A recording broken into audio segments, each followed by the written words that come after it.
मुकाबला करें, हमारा पाकिस्तान निकाल जाएगा।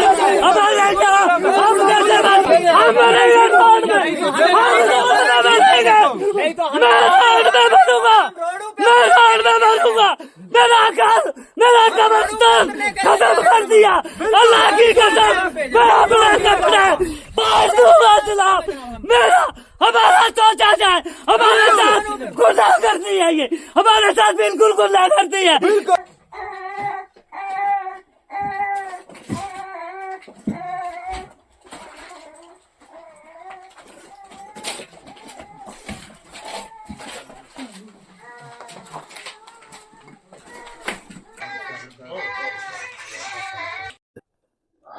न्यूज़ 18 के डिजिटल प्लेटफॉर्म पे आप सबका खैर मकदम है। मैं हूं फिरदौस खांडे। आज हम जिला किश्तवाड़ के तहसील बंजवा के एक दूर दराज गांव चंपली देदड़ महला में आए हुए हैं और आने का मकसद ये है कि आप हमारे पीछे ये लोग जो देख रहे हैं, ये छोटे छोटे बच्चे जो देख रहे हैं, ये हमारी माएँ बहनें जो देख रहे हैं, ये जितने भी लोग यहाँ हैं, ये इन लोगों को कंडोलेंस करने यहाँ आए हैं। कंडोलेंस मतलब ये है कि यहाँ एक रोड बन रही है, जिस रोड का नाम बलग्रा टू मोरी जो है, ये रोड बन रहा है और ये रोड जो है ऊपर वाले पोर्शन से बन रहा है। जब इस रोड की सर्वे हुई, जब इसमें काम शुरू हुआ, तो इन लोगों ने बड़ी मौतबाना गुजारिश, एक पोलाइट अपील जो है एडमिनिस्ट्रेशन, डिस्ट्रिक्ट एडमिनिस्ट्रेशन किश्तवाड़ से की कि हम जो है यहाँ बेघर हो जाएंगे, क्योंकि यहाँ अगर एक छोटा सा पत्थर भी ऊपर से नीचे आएगा तो इनके मकानों पे गिर जाएगा। ये लगभग 60-70 मकान यहाँ हैं, टोटल रेजिडेंशियल हाउसेज हैं यहाँ, 60-70 के करीब यहाँ मकान हैं। तो ये लोग जो हैं, आप देख रहे हैं किस तरह हमारी ये छोटी छोटी बच्चियां, छोटे छोटे बच्चे इन्होंने अपने गोद में लिए हुए हैं। ये सारे लोग जो हैं इस गाँव के हैं, आप देख रहे हैं।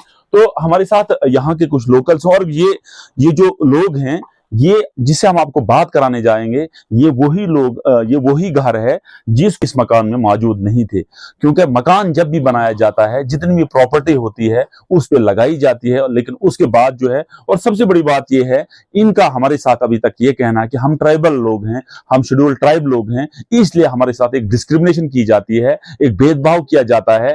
क्योंकि अगर हमने इतनी रिपीटेड अटेम्प्ट की गवर्नमेंट से, कहा कि यार यहाँ रोड मत बनाओ, हम सारे बेघर लोग हो जाएंगे, लेकिन गवर्नमेंट के पास, इंतजामिया के पास हमारी कोई नहीं चली। और आज ये बच्चे, हमारी माएं बहनें जो हैं, बेआरो मददगार आसमान, खुले आसमान तले जो हैं बैठे हुए हैं। हमारे साथ यहाँ के कुछ ये इस मकान का जो है मकान मालिक है, हम इनसे बात करना चाहेंगे। क्या वजह हुई, आपका क्या नाम है, जब ये पत्थर गिरा? और हमने सुना ये भी बताया गया है कि ये कहना चाहोगे आप? सबसे पहले सर, मैं आपका शुक्रिया अदा करता हूं कि आप इतने दूर दराज इलाके से यहाँ हमारे पास पहुंचे और हमारी गरीब आवाम की आवाज़ को सुनने के लिए आए। सबसे पहले मैं आपका शुक्रिया अदा करता हूं। तो सर, जब ये जो रोड बलग्रा टू मोरी के लिए जा रहा है और इसका जब सर्वे हुआ गुलवटाप में, और हमने जब ये सुना, तो हम यहाँ से सारे कोई 10-15 आदमी यहाँ से गए और एक एप्लीकेशन लिखा के डीसी साहब के पास पेश हो गए। और हमने डीसी साहब से रिक्वेस्ट की कि सर, ये जो रोड आप निकाल रहे हैं, इसके नीचे की एक आबादी बस्ती है जो गुजर बकरवाल बस्ती है, गरीब लोग बसते हैं इसके अंदर, अनपढ़ पढ़े लिखे लोग नहीं हैं। तो सर, आप रिक्वेस्ट करके, मेहरबानी करके, इस जो मोड़ आप यहाँ दे रहे हैं, इससे हमारा बहुत जानी माली नुकसान हो रहा है। तो आप सर इस मोड़ को, वहाँ आपको उस साइड से आपको गुंजाइश है, आप इस रोड को वहाँ पीछे से ले लिया जाए।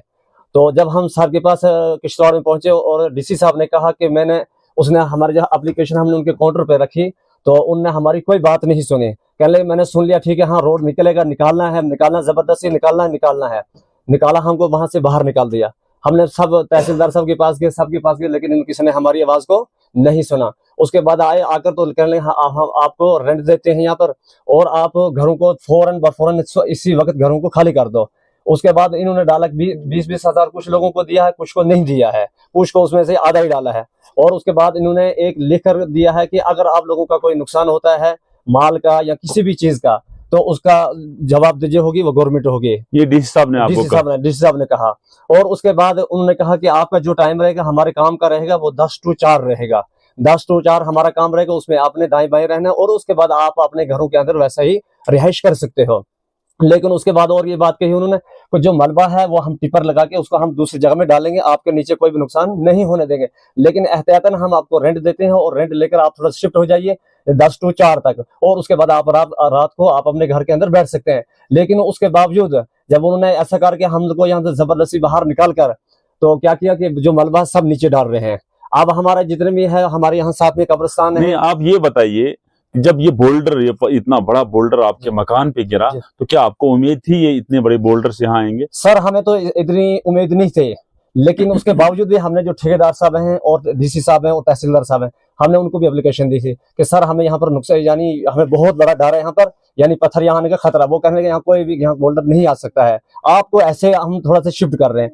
उसके बावजूद जब ये परसों पत्थर पड़ गया यहाँ पर 20 तारीख को, यानी 9 से 9:30 के बीच में लगी, जैसे LNT ऊपर लगी थी, और ये बोल्डर जो आया है यहाँ पर पड़ा आकर, और हमने जब सबको फोन किया तो किसी ने हमारा फोन, सिर्फ एक तहसीलदार साहब ने हमारा फोन उठाया है, बाकी किसी ने हमारा फोन उठाया नहीं। ठेकेदार ने फोन, जबकि उसके किसी बंदे ने फोन कर दिया कि मकान नीचे टूट गया, और उसने उसके बावजूद क्या किया, मोबाइल जो है स्विच ऑफ कर दिया इस जगह में। तो आपने खाली, उससे पहले खाली कैसे किया ये? जब इन्होंने रेंट डाला था 20,000, जी 16,000 डाला इन्होंने, 16,000। तो उसके बाद हमने यहाँ से शिफ्ट किया है, दूसरे बाहर के किराए पे जाकर रह रहे हैं, किराए दे रहे हैं, चंद दिन, 1 महीने के लिए है। उसके बाद आपने अपने मकानों में फिर वापस आना? 1 महीने के बाद डीसी साहब ने कहा था कि 1 महीने का काम है, सिर्फ ये जो 20,000 हम डालेंगे आपको, ये सिर्फ 1 महीने का है, 1 माह का। उसके बाद आपको जब 1 महीना पूरा जाएगा उसके बाद आगे देखा जाएगा, और उसका अगर काम और रहेगा ऊपर तो जब ये बोल्डर बजा, डीसी साहब को आपने नहीं बताया? हमने सब ओवरऑल बोल दिया साहब। तो डीसी साहब ने क्या कहा? कोई एक्शन नहीं लिया, हमारी किसी ने सुने, हम गरीब लोग हैं, ना कोई सुनता है हमारी, ना कोई तहसीलदार, सिर्फ एक तहसीलदार साहब ने क्या किया। कितनी आबादी है आपकी टोटल यहाँ? हमारे कम से कम जो इतने सारे मकान है, कम से कम 50-60 मकान है, 50-60 मकान टोटल है। लेकिन जो इसकी जद में बिल्कुल जो आ रहे हैं वो कम से कम 20 से 25 मकान आ रहे हैं। 20 से 25 मकान जो इसकी जद में आ रहे हैं, तो जिनको नुकसान अभी तक जिनको नहीं पड़े हैं। कुछ मकान ऐसे हैं कि अभी यानी उनको किस वक्त पड़ेंगे ये कोई पता नहीं है। तो अभी आप यहाँ मौत और जिंदगी की मतलब एक जंग आप मौत और जिंदगी की लड़ रहे हैं, और हम खुले आसमान के नीचे बैठे हैं। और दूसरी बात सर, मैं एक बात करते हैं, ये जो पत्थर है यहाँ हमारे पास पड़ा है, जब हमने ठेकेदार साहब को ये फोन किया कि सर हमारा, मैं कैमरामैन से कहूंगा आप देखिए, बच्चे का एक जूता जो है ये अभी भी जो है पत्थर के नीचे है। ये देखिए छोटे बच्चे का जूता जो है ये अभी भी पत्थर के नीचे पड़ा हुआ है, और इंतजामिया जो है, इंतजामिया को टस से मस नहीं है। हाँ, प्रेसिडेंट कीजिए सर। ये जो पत्थर पड़ा है यहाँ पर, ये आप देख सकते हैं कितना बड़ा है ये। मैंने जब ठेकेदार को फोन किया तो मैंने सर ऐसे पत्थर आ गया नीचे, कहता वो आपने खुद डाला है। जब मैंने कहा सर आपकी जेसीबी लगी थी, फिर कहने लगा मेरी जेसीबी नहीं लगी थी, आप झूठ बोल रहे हो। मैंने कहा सर आप इंक्वायरी के लिए पुलिस को भेज दीजिए, किश्तवाड़ से कोई टीम भेजिए, अब वहां पर वो मौका करेंगे। लेकिन उसने उसके बावजूद नहीं माना। फिर कहने लगा कि वो नहीं जी, वो उधर क्या मिलेगा आपको, कुछ नहीं मिल सकता, वहां पर खालसा है। फिर बोलता है जंगलात है, फिर उधर से दार दिखाता है, उधर से बोलता है जी, उस रात को मैंने उसको फोन किया तो कहता है ये क्या हो गया, वो थोड़ा सा काम, वो टूट गया मकान, तो मैं अपने इसको मुंशी को भेज दूंगा, वो देख लेगा क्या हुआ है, उधर कुछ नहीं हुआ है। तो हाँ, हमारी गुजारिश। आप क्या चाहते हो, अगर आपका ये ठीक नहीं करेंगे आपको कंपनी, फिर क्या करोगे? सर हम तो ये इसके खिलाफ लड़ेंगे, हम तो कोर्ट जाएंगे, जहां तक हमें हो सके। हम तो बिल्कुल इसके हम तो यहाँ मरने के लिए तैयार हैं। हम रोड पे आएंगे, हम रोड पे धरने देंगे, हम रोड पे बच्चों को बिठाएंगे, हम मरने के लिए तैयार हैं। गवर्नमेंट करती है, अगर इसके बारे में कुछ करती है तो ठीक है, नहीं तो हम रोड को बुला कर हम या खुदकशी करने के लिए तैयार हो गए हैं। हमारे साथ बहुत सारा जुल्म किया जा रहा है, हमें ये पूरा नजरअंदाज किया जा रहा है। हमारे साथ में कब्रिस्तान है, हमारे साथ यहाँ पर और मकान है, बहुत सारे एरिया जो बिल्कुल खतरे में है, लेकिन हमको क्या बिल्कुल क्या किया जा रहा है, हमने नजरअंदाज किया जा रहा है। डीसी साहब ने आज तक कोई फोन ने हम तक किया कि भाई आपका मकान गिर गया, कोई जानी नुकसान तो नहीं है, कोई और नुकसान तो नहीं है, बिल्कुल किसी ने। एक तहसीलदार साहब ने एक इसको नंबरदार को कल यहाँ भेजा है, और तीसरा दिन हम यहाँ पर सारा कैन साफ करे, मारा निका बचा हम की जाए ना लेगा। हमने रात बार आसमान गए बांधे रात कटी, मारा पर जुल्म है इधनो, क्यों है इधनो जुल्म? हम मारा बंडा को अंधेरा, हमने कोई किसी ने कुछ नहीं किया, ना हमारी कोई तहकीकात की, ना कोई हमें बचाना ले की, ना इत कोई आया, ना किसी ने मौको किया, ना कोई गाल, ना दलील।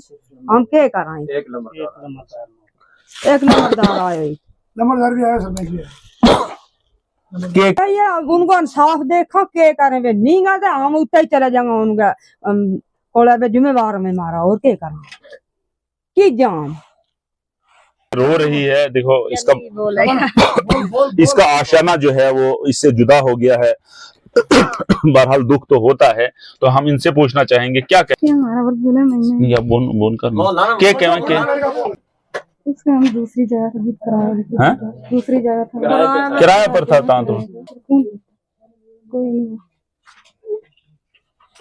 इंसाफ होते थे। कि जब ये बोल्डर गिरा है तो मकान के बीचों बीच ये बोल्डर गिरा है और सीधे लॉबी में आके गिरा है। यानी अगर यहाँ ये लोग होते, ये फैमिली होती, तो इनका कहना है कि 7 के 7 आदमी जो है यहाँ जाँ भाग हो जाते और मर जाते, क्योंकि आपने देखा कि बीचों बीच ये बोल्डर जो है ऊपर से गिरा हुआ और सीधे मकान के बीच। तो ट्राइबल लोगों को, ये जो गरीब तबके से लोग ताल्लुक रखते हैं, ये लोग जो हैं ये बीपीएल कैटेगरी में सार, क्योंकि एजुकेशन का बहुत कम यहाँ इंपैक्ट है, एजुकेशन इन लोगों में बहुत कम है। ये माल मवेशी के साथ जो है इनका सीजनल माइग्रेशन होता है, माल मवेशी के साथ जो है विंटर जो है यहां ही गुजारते हैं और समर सेशन जो है वो अपने पहाड़ों में माल मवेशी के साथ गुजारते हैं और इनकी जो बेसिक कम्युनिटीज होती हैं उनको पूरा करते हैं। लेकिन आज ये लोग जो हैं जहां अपने आशानों में होते थे, जहां इस कमरे में जो है बच्चे खेलते थे, रात को सोते थे, दस्तरखान लगा के जो है खाना अपने पेरेंट्स के साथ खाते थे, आज वो लोग ग्राउंड में जाके अपना खाना खाते हैं। क्यों? सिर्फ एडमिनिस्ट्रेशन की लापरवाही से, एडमिनिस्ट्रेशन के एटीट्यूड से, एडमिनिस्ट्रेशन की एरोगेंसी से, जिसमें ये लोग जो है आज बाहर आए हैं, ये हमारी माएं बहनें बाहर आई हैं, ये हमारे बुजुर्ग लोग जो हैं बाहर आए हैं और बेयारो मददगार इंतजामिया और स्टेट गवर्नमेंट पर ये तंज कस रहे हैं कि हमारा भी अब बैठने का इंतजाम किया जाए। नेटवर्क 18 के लिए फिरदौस खांडे, चंबली, किश्तवाड़।